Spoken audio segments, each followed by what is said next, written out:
it's important to get clear about who your ideal international client is. Yeah. If you sell to everybody, you sell to nobody. Mm-hmm. And the clearer you can be about who your customer is or who your client is, really what makes them tick, the easier you are going to find it to launch a business that works overseas, because you're never going to outspend the big guys in terms of advertising dollars. You just won't be able to do it. Global marketplace is incredibly crowded. So if you want to get cut through, you have to have messages which are localized for the people in that market. So when they hear you speak, they say, wow, this company understands my problems and they can solve them. And I feel home with this company. Unless you can do that, you're really going to struggle to be successful. Lexigo presents The Native Experience with your host, Brian. Hello, world. This is Brian from Lexigo.com, and you are listening to the Native Experience podcast, the show that tries to avoid getting deported. We have some advice coming.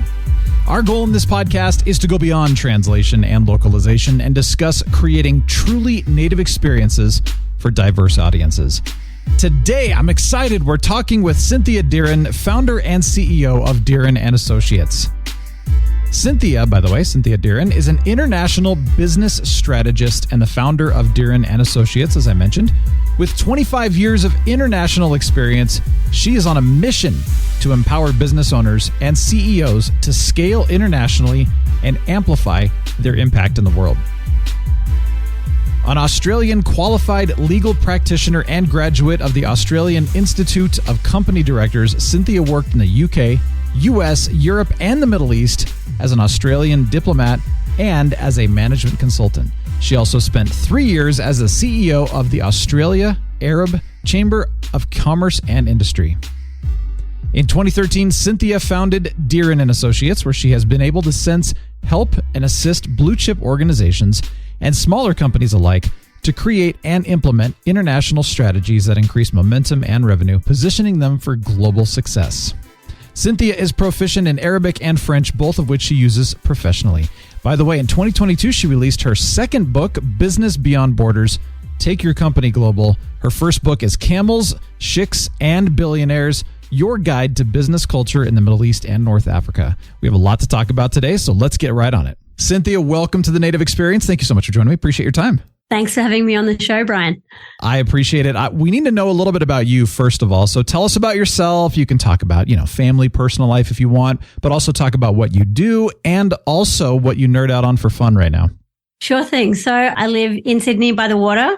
I have one husband, a 7-year-old, a 4.5-year-old, and a Burmese cat. I don't get a lot of spare time for fun because, I run my business and I'm raising a family, but I do like throwing dinner parties. And I do like the outdoors a lot. I love going to the beach when it's warm enough, but I also love the mountains. What I nerd out on is novels, Netflix, French novels in particular. Okay. I own a company called Deeren & Associates, and what we do is we help companies to scale internationally. So basically it means we help them to create a global footprint outside their home country, and we do that by helping them with strategy, and we do that by helping them to actually get arms and legs on the ground. So to do things like find distributors or find partners or find agents or build teams out there in the big wide world. I love that. Either way, it sounds like you have a full life and a very good life. So understood on the, not a lot of time for the fun stuff, but glad you get a little bit of work-life balance because that's important.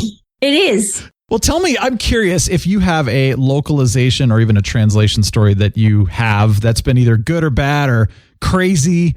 One thing I didn't say about me is I have language aptitude, right? So English is my native language and that's what I grew up speaking at home. But along the way, I learned French and I'm bilingual English and French, and my kids are bilingual English and French. Oh, but good. At one point in my career, I was actually part of the Australian diplomatic course. So that's like, the US State Department. Yeah. And I got told, well, you're going to learn Arabic and you're going to get posted to the Middle East. And I was like, oh my gosh. But I was pretty freaked out by working for the government. So I just did it, right? Yeah.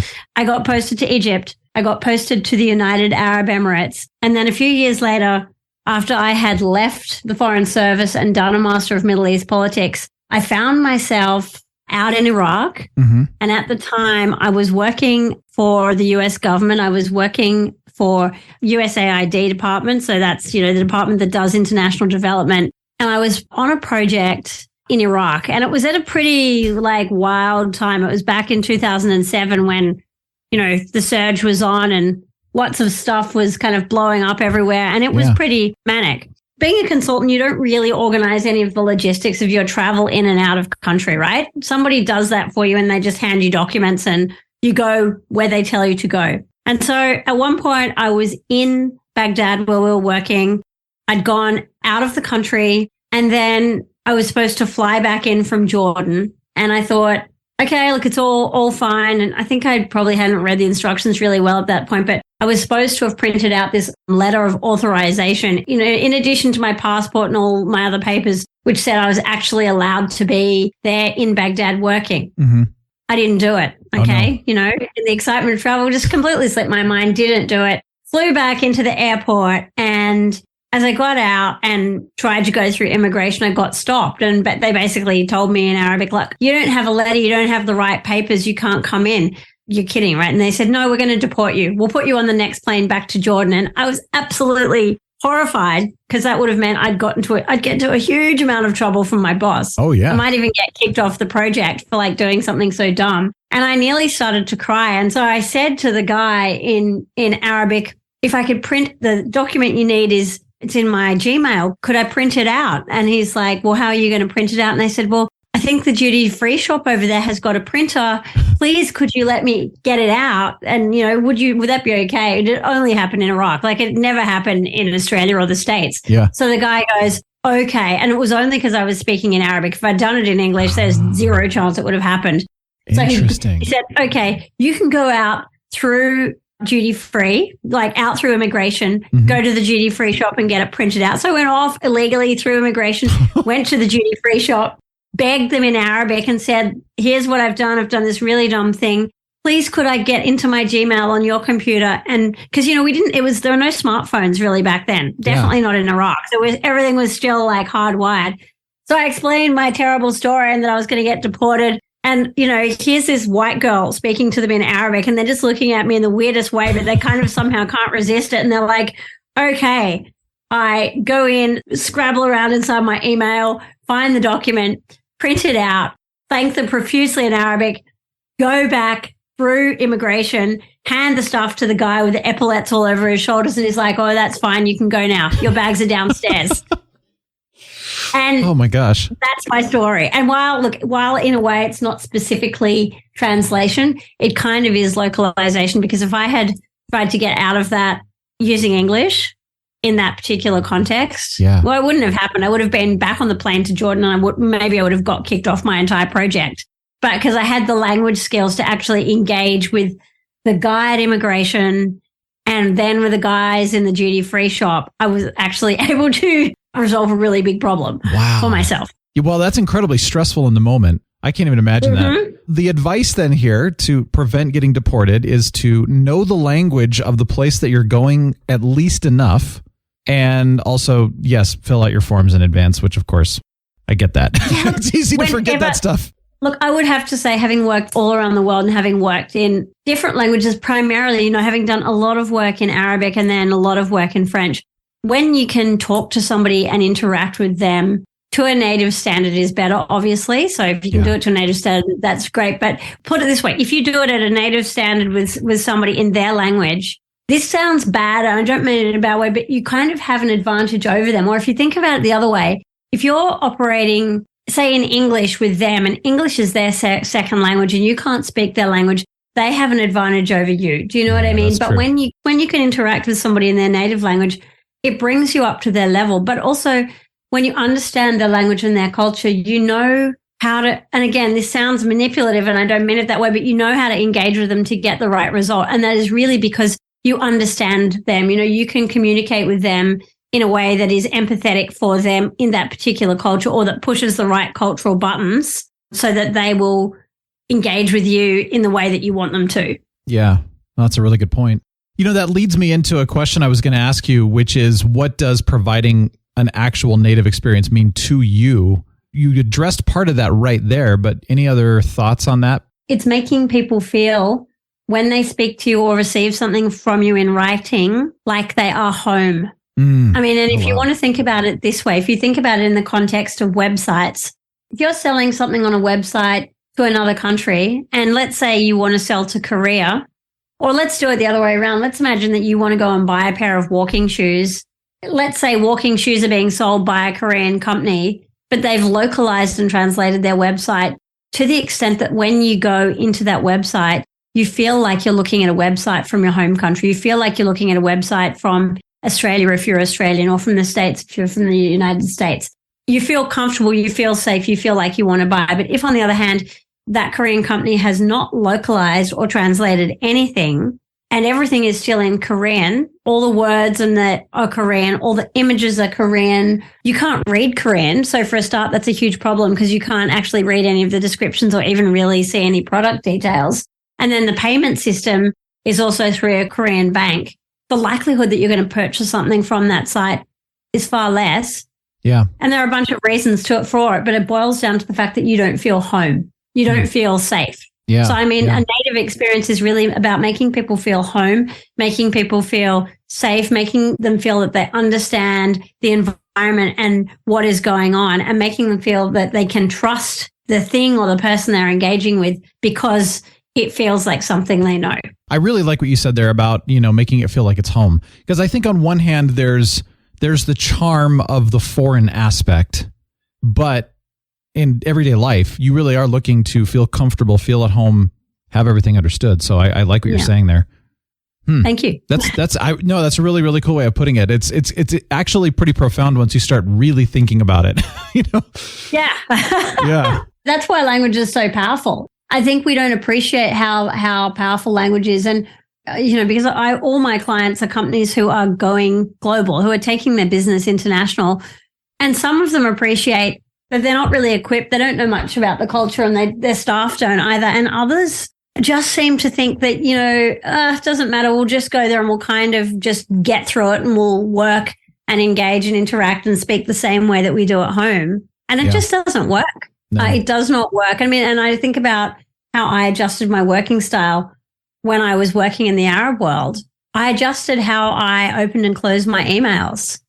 I adjusted how I asked for things from people. I had to adjust how I gave feedback when team members did things that weren't quite up to the standard that I was expecting.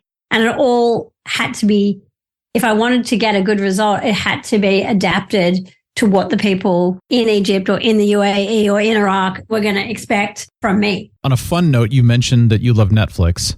So my first thought was, of course, I'm a TV and movie guy too, so I love that kind of stuff. But my first thought was when the Office in the UK came out, people in the UK loved it. People in the States, maybe they liked it. Maybe they didn't really understand what was going on. Maybe they weren't entirely sure what.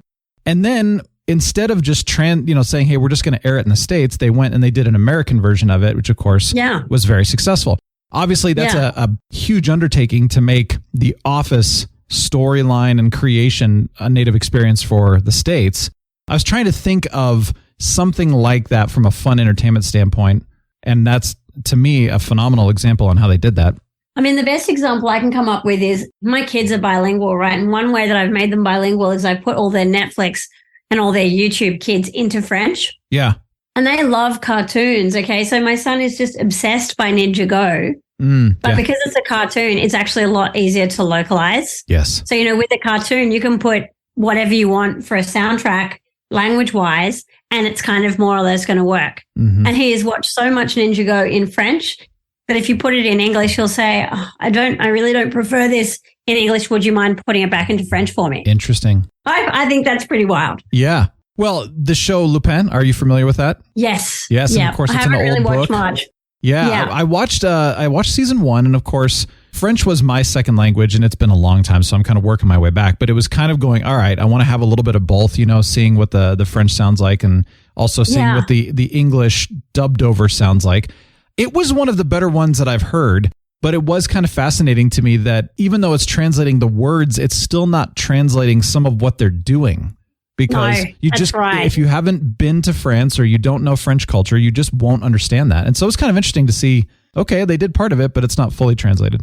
And I always take the subtitles off because I find it drives me wild. If I'm trying to watch a film in French and it's subtitled in English, I just can't help myself. I spend the entire time reading the subtitles and comparing it with what I can hear. So I have to either turn them off, or if you're watching something on free-to-air TV where you can't turn it off, I have to cover the bottom of the screen up so I can't see it. Otherwise, I'm incapable of watching it. All right, I got to stop here for just a second and ask if you knew that at Lexigo, we work with thousands of brands across the globe to help them communicate with confidence in over 171 languages. So whether you are translating website content, marketing materials, legal documents, or other things, Lexigo has the expertise and technology to ensure that your message is communicated effectively and accurately to your global audience. Lexigo will take care of you and all of your translation and multicultural communication needs. Let's get right back to it. You did mention that you help businesses with your company. You help businesses essentially expand globally. So talk about some of that a little bit. Talk about what's the first step to expand globally? How do you get into your first export market? When's the right time to enter? That kind of thing. People often come along. Sometimes they're already exporting, or they've bought a business and it's got a bunch of export that's kind of ticking away somewhere in the background, but it's a bit of a mess. It's not really going very quickly. Or, I spoke to quite a large company earlier this week that turns over hundreds of millions of dollars and has kind of accidentally built their export up to 7 to 8% of the business, but they've never really put any plan around it. So, the very first step for me with any client, regardless of size, is to really sit down and get them to think through in some detail, what are we trying to do here? Why are we doing this? And there are a range of reasons why you would do export, to make more sales, to make more margin, to become a global brand, because when you sell internationally, usually forces you to innovate. Maybe you're trying to get economies of scale and there's too much capacity in your factory and you need to get more customers and your home market's saturated, so you've got to look outside. So there are a whole range of reasons that you might think about for doing it. And you've got to think, all right, why are we doing this? And then you've got to map out a very, very clear vision, what you want to achieve over the next 5 years. So that's kind of step one. Okay. And then I like to go to market selection. So again, people often come and say, well, I'm going to do these 5 markets. And I'm thinking, no, you're not. You've only got 20 people in your company and who's dedicated to export. Oh, we don't have one. And I don't think you quite appreciate how much work this is going to be. Yeah. So I try and politely and gently guide people to think about the fact that they can really, especially at the early stages, they can really only effectively tackle one market at a time. And so they then say, well, where should I go? And I have to say, well, I'm a smart person, but I don't know every detail of every sector of every market in the world. We need to get some data. And so what we will then do for the client is we will prepare it's called a market ranking report. And we really take the top 5 to 10 markets that they have in mind. We will collect data about their company and about their products, and then we will run it through massive big data sets that exist out there in the world. And that will basically generate us a report which will show us for that company, where are the opportunities, where are the risks, which markets should they be looking at and in what order. And then that lets them make an evidence-based decision about where to go. That's really good because once you've done that, it shuts out a lot of noise. Once you are no longer thinking, is it India or is it the States or is it Germany or is it Singapore or maybe it's Australia? Once you've said, okay, we're just going to do Germany, suddenly all your options shrink, right? And at that point where you know where you're going to go, you can start to build things out. So we will then do things like work with a client to identify the ideal international client in, for example, the German market. We will work with them to find a distributor. So they might be thinking, I want to sell in Germany and I can see the best opportunities there, but I don't know anybody in Germany. How do we do this? And we will essentially do an engagement with them to figure out who they need to work with and then to go out and actually find that particular party or strategic alliance partner or distributor for them. For companies that kind of think, oh my gosh, that sounds like a big commitment, we also have some done with you solutions. So I run something called the International Business Accelerator, where companies will come in and spend a minimum of 12 months working with me and my team and other companies on the same journey to actually build out their plan. So rather than have our team do it for them, we will teach them how to do it and give them all the intellectual property and all the tools and frameworks and strategies, and we'll review their work for them, but their team will actually go out and do the doing. That's kind of a quick snapshot of how we work. Oh, that's great. So when you're ranking different countries and markets for companies to go into, is there a ranking as far as maybe it's good to start off with a country that has the same language or a similar language, or maybe it's, again, culturally aligned in a similar way? Yeah. Is it good to start there as sort of a training ground before you get into a completely different? Absolutely. So it's not the only thing that we would take into consideration, but it's definitely a consideration. So I had a company in the personal care space that we did a report for recently, and I'm trying to think if I can remember the markets, but I think they had the UK and they had Japan and they had Singapore. And then what were the other two? I'm trying to think what the other two, I think they might have had the United Arab Emirates and maybe Malaysia or something like that. And we looked at all the opportunities and the risks. And what we could see very, very clearly was that Japan was going to be the best market for them to focus on because of the kind of product they sold and because of the market in Japan. Sure. But we also knew that they had almost no export experience at all. You know, we really didn't want to say, hey, go to Japan and then have it blow up in their face. So as we looked at the other markets, what popped up also was that the United Kingdom was a really good, solid market with a lot of potential, not as much as Japan. But what it had in its favor is that obviously the language is the same, more or less, as in Australia, and the culture is pretty similar because we have these very long and close historic ties. And so our recommendation was the place to start is the United Kingdom for you guys. And then when you've done that and you've got some experience, that's when you can turn around and say, now let's do Japan. Okay. Excellent. Yeah. I am very curious about your experience on Kashi's Business Builders, by the way. Okay. Yeah, tell us a little bit about that. I mean, one of the biggest ones I want to know is what was the most successful export story that you remember? Look, so I've done a few different ones with them. I think my favorite one was the one that we recorded last year, which was the Australian family company Survival. Okay. And they sell these really amazing first aid kits. And that probably sounds really strange, but I don't know if you spend much time on first aid kits. I don't really. But what I discovered when I looked at one of those was everything is labeled. So, you know, if you have an emergency, suddenly your brain goes into like this panic. True. And you just can't think what to do. This first aid kit, all these different kinds of first aid kits are amazing because they have labels for everything. And then they have a book that tells you what to do. Oh, nice. And that company has been around for, I think, about 15 years. But, you know, they've been targeting the US market and doing pretty well with that. Look, that's one of my favorite ones because the story is really inspiring. You know, it's a family that had one of their kids get into an accident and come running to the house covered in blood and they didn't know what to do and they didn't have a proper first aid kit. And that kind of really prompted them to say, we need to do something, you know, let's get first aid sorted out so that when families have emergency situations, they have the resources and they also know what to do.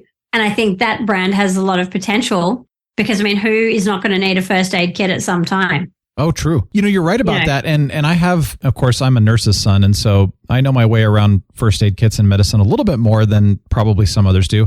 But, you know, just looking at the first aid kits that I have, they're not labeled very well. In fact, if anything, things are kind of thrown into one little pile. Some of them come with a book, but they're a little too thick, in my opinion. There's too much information. And so you're right. When you're in the moment, you don't have time to sift through. It's on page, 84 or something. You got to get to that quickly. You have to know exactly where everything is. And so I think that's actually a brilliant idea. Now, you mentioned that they're having a lot of success with the U.S. market. How did they provide a native experience to the U.S.? They've got a few different products, but they have things like a snake bite kit. The snake bite kit is green. Oh, nice. And it has like a smaller subset of things. It doesn't have just snake bite stuff, but they've kind of made that local for Australia, right? Because we have a lot of snakes out in the North American desert as well. Oh, yeah.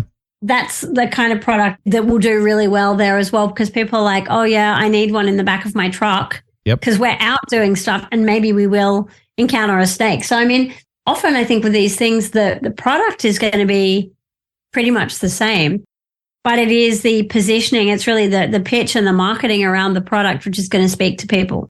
I don't think they have one at the moment, but they could make a beach first aid kit. Mm-hmm. That would be all about the beach. And that would be perfect for, California or pretty much anywhere on the eastern seaboard of Australia. They've got the snake bite kit. Last I heard, they were thinking even of doing kits for kids different colored ones, like pink first aid kits for girls and stuff like that. Yeah, that's cool. Well, it'd be a good idea too for kids to learn more about it, especially, as they're younger, they retain it faster. And so they can learn how to provide that. It's amazing. You never know in the moment. You're just doing your thing and all of a sudden somebody gets injured. Yeah. You're hiking a waterfall. Right. Boom. Somebody. That's right. Exactly. So that's a great thing. I love it.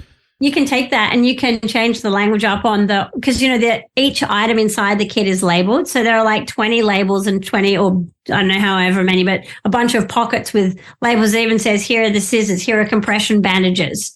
Here are, I should have it next to me, but here are all these different things. You can put that into Japanese, you can put it into Spanish, you can put it into Mandarin or French or whatever you need. And then it's immediately available for people. True. Well, and thinking of, localizing it too, depending on, do the people drive cars mostly, so it fits nicely in your car versus a country where cars are not as prevalent. And so, it fits nicely into a bag or a backpack or something like that. Exactly. Thinking of different things. And they've got different sizes. I've got one that goes in the back of my car. And then I've got like a big one that sits inside a cupboard in our house. I love that. Yeah. Side note, I had a mosquito bite the other day. And I was like, I'm going to try lavender essential oil because I heard it worked. Tried it. Itch was gone instantly and never came back. Oh, wow. I couldn't believe it. That is the first time usually the itch stays around for a week or two. Toothpaste works well too. Toothpaste. Okay. Yeah, I didn't know that one either. Bicarbonate of soda in it. Oh, I love, see, these are the kind of things that I love learning about because it's little life hacks, Yeah. That's fantastic. So if you don't have any lavender oil, just reach for the toothpaste. Love it. Oh, that's much, much more common.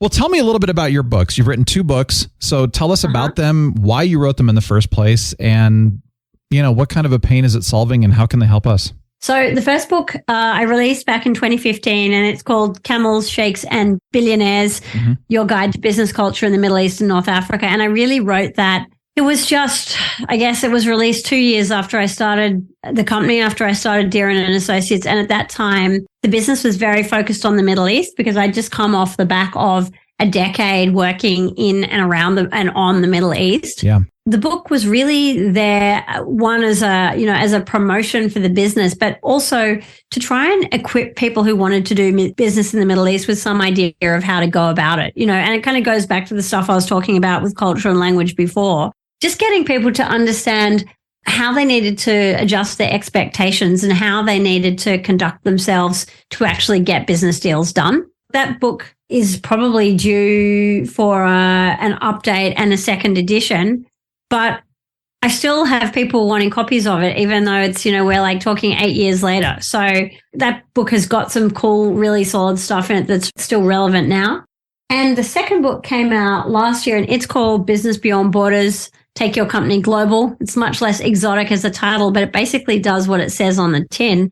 And that book is really the blueprint for, if you look at it, you will discover the blueprint of what we do at Deeren & Associates. And it kind of gives you the recipe for successfully taking your company global. Unfortunately, I couldn't fit all of the detail of the how between the covers because it would have been like 20 volumes if I'd done that. Yeah. But it kind of tells you, at a high level, here are the steps that you need to take. So I think if people are thinking about going global and thinking, well, what's it really going to entail? Taking a spin through that book is a good way to get a sense of what you're going to be up for. So really a good starting point is to read that book, understand what it is, and then come to you for more help and more specifics.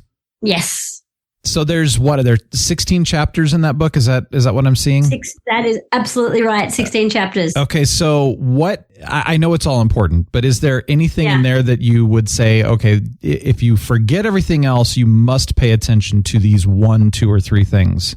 One thing that keeps coming out for me over and over again, and because this is a feedback that I get from clients. Yeah.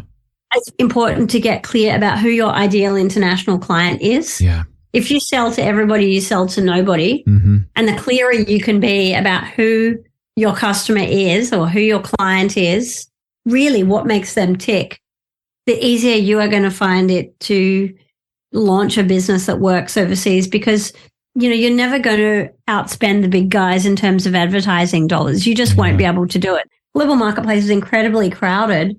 So if you want to get cut through, you have to have messages which are localized for the people in that market. So when they hear you speak, they say, wow, this company understands my problems and they can solve them.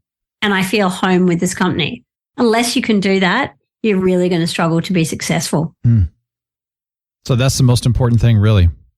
Yeah. I mean, look, aftermarket selection, I think clear plan is very important. So having that clear vision and plan that I mentioned at the start is important, because if you don't have a very clear set of goals and objectives, how do you know when you've been successful? Sure. Good you point. know, you have nothing to benchmark against. So I think you can get very off track over a period of time. Selecting the right market is incredibly important as well, because you will make a big investment of time, energy, and money, whichever market you go to. People make really strange decisions about where to expand their company to. I even have a story about a guy who went to Bali, which is, for those who don't know, one of the Indonesian islands. He went to Bali from Australia and he could not find a packet of Smith's crisps, which were a particular type of chips, not hot chips, but cold chips in a packet. It's a British brand. Couldn't find them. He wanted salt and vinegar Smith's crisps. Couldn't find them. And so he decided, and he rang a friend who knew something about the space and said, I've decided I want to become the distributor for Smith's crisps up here in Bali. And it's like, and I think he went ahead with it, and I don't think it went very well. Oh, no. So people make decisions like that. I mean, there are heaps of other stories that I won't bore you with, but people make decisions on personal preferences or whims, or they go somewhere on holiday and they just get carried away. But when you choose your market, you want to be doing it based on data. You know, you want to know that you can go there have a reasonable degree of certainty that you're going to be able to succeed. So your plan, your goals and plans are very important. Your market selection is very important. Your ideal international client is very important. And then when you come to channels, I mean, there are a bunch of different ways you can go, right? You can go e-commerce, you can go direct sales, you can go agents, you can build a team in country, you can go distributors, but you want to make sure you get your channel sorted out. So if you're going to pick a distributor, you want to make sure you go about that the right way, because if that distributor is going to be your arms and legs on the ground, you want it to be right. You want the relationship to be right. You want to share values with them. You want to know that they're going to do the best for your product in their territory. Yeah. Because you're relying on them. And if they don't perform, then you're sunk pretty much. Sure. And look, there are tons of other things, but what can I say? Read the book. Otherwise, we'll be here all day. Yeah, no. That's really, really great advice. I appreciate that. And I'm going to ask for another piece of advice in a minute, but I'm curious, besides the Bali one, which was a good example, by the way, do you have any other pretty insane fails that somebody did that we can learn from? I mean, look, I can tell you a huge one. I mean, you'll know Starbucks is like a mega brand in the States, and it's expanded very successfully all around the world. They had two really notable fails, though.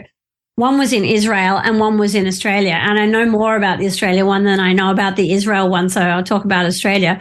They basically came here and they sort of went, well, it's worked everywhere else, so we'll just go ahead and roll out what we know. Somehow they just missed the fact that Australia already has this very, very strong coffee culture, which essentially grew up in the late 1940s, 1950s. And that is because post-World War II, we had a massive wave of immigration from Europe, particularly from Italy and Greece. And, the Italians and the Greeks love their coffee. Oh, yeah.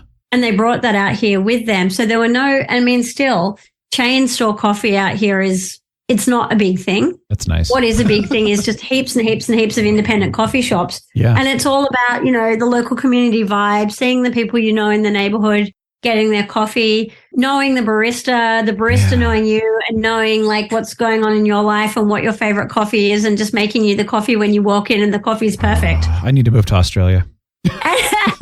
And that's kind of what cafe culture is about here, right? Yeah. And so Starbucks just brought this big kind of monolithic thing where it's all about the drinks and, is it venti or grande or whatever the other one is. People just didn't resonate with people, and people did not like the taste of coffee. We drink Italian espresso coffee, not American style filter coffee. Yeah. And the thing just tanked. And I think they shut 89 out of 107 shops or something like that at one point. Like they had to pull it right back. Wow. And readjust a bunch of stuff and go again. They wasted like millions and millions of dollars in the process. Yeah. It wasn't a language issue because, we're English speaking, but people did not feel home when they went into a Starbucks. No, 100% agree. Yeah. And I very much understand what you're saying there, because they're coming in with that corporate cookie cutter culture where you've got this rich local, like, I mean, you explained it already, but yeah, they don't bring local or personal, unfortunately. No. And that's what you already had. And it's really funny. So, I've spent a lot of time in shopping malls and airports around the world. There's like the Canadian brand of coffee store, which is Caribou, right? Yep. If I had a Caribou and a Starbucks in front of me and I was in an airport somewhere, I'd always go to the Caribou coffee. And maybe that's because it's Canadian and Canadian culture is a bit closer to Australian. Sure. I don't know. It's just a guess, but that's kind of what I'm thinking. We have Caribou in our airport in Colorado, but not really much outside of the airport, which I find fascinating. Yeah. Where I personally live in Colorado, we have a very strong coffee culture, but it's like Midtown and North when you get into the Old Town, downtown area. But if you go Midtown and South, it's all chains. It's all Starbucks and another chain, and that's it. And part of it, this is another thing that I love, is you talk about localization. You can get as granular as looking at who lives in Midtown versus the Old Town, downtown area versus the south part of town. It's completely different as far as the people, even though we're all Americans here. Well, not all, but you know what I mean? Like most of us are, right? I should clarify that. But I'm just saying, it's a completely different culture that lives in different parts of the city that you just go, you can't talk to each other in the same way because they won't understand you. It's crazy. Yeah. But I know what you're saying with the low, and I'm a huge coffee nerd myself. I roast my own coffee. So I know good coffee. The one thing about Starbucks is that it's consistent.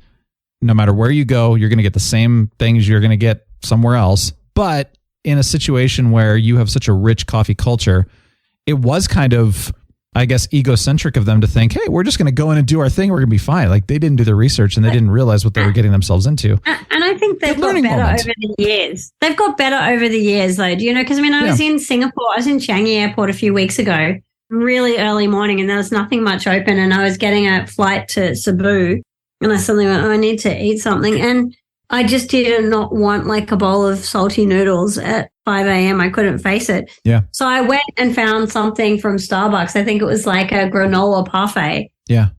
And it was still Starbucks and still American, but there were some other things that were kind of Singaporean. So I think they are adjusting that. And I mean, if you think of a brand that's done that really well, McDonald's is probably a best example. Yeah, that's true. Where McDonald's is McDonald's everywhere, but you can get, it's like the famous Pulp Fiction joke. What do they call a quarter pounder with cheese? It's a Royale with cheese.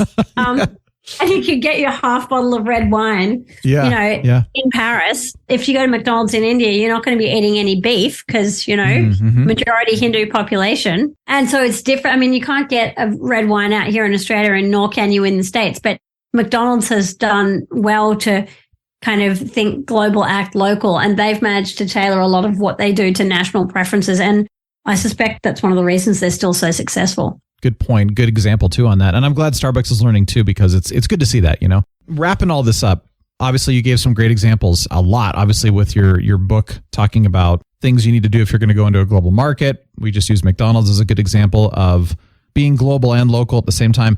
Any final pieces of advice, top 3 things at the most, on how we can truly provide native experiences? My top tip would just be this: put yourself in the other person's shoes. Which means understanding them, listening, get to know them, all that. Yeah. I mean, just think about if you were standing in their position, how would you feel? Do you know what I mean? Because it's often, we're quite different on some levels, but at the intrinsic level, we're all human beings and we all pretty much want the same things, which are, to have good lives and to live peacefully and raise our families and just be able to get on and do what we do. And I think when you think about it like that, there's often a lot of room for miscommunication when you do cross-cultural stuff. But if you just try and stand back from it and put yourself in the other person's shoes and try and think, what are they experiencing right now as they engage with me or my product or their website? Yeah. If I've got a Korean person coming to my Australian website or my American website and they can't read English, will I sell them something? No, just as like that Korean company I mentioned back at the start would have a way less chance of selling you or I something if we couldn't read Korean and we didn't want to use a Korean bank. So I think at its most basic, it's just about putting yourself in the other person's shoes and thinking about what are they going to expect and where are they coming from? And, how can you make them feel at home? Yeah, I love it. Cynthia, thank you so much. I appreciate it. This was wonderful. Great discussion, great information, great advice. I really appreciate it. Thanks so much for having me on the show. It's been great chatting. Cynthia Deeren, founder and CEO of Deeren & Associates. Thank you so much for joining us today. We so appreciate it. We'd love to hear from you, by the way. Send us your questions and comments on email, nx@lexigo.com. Have a wonderful rest of your day, and remember to always strive for authenticity and embrace the power of Native experiences.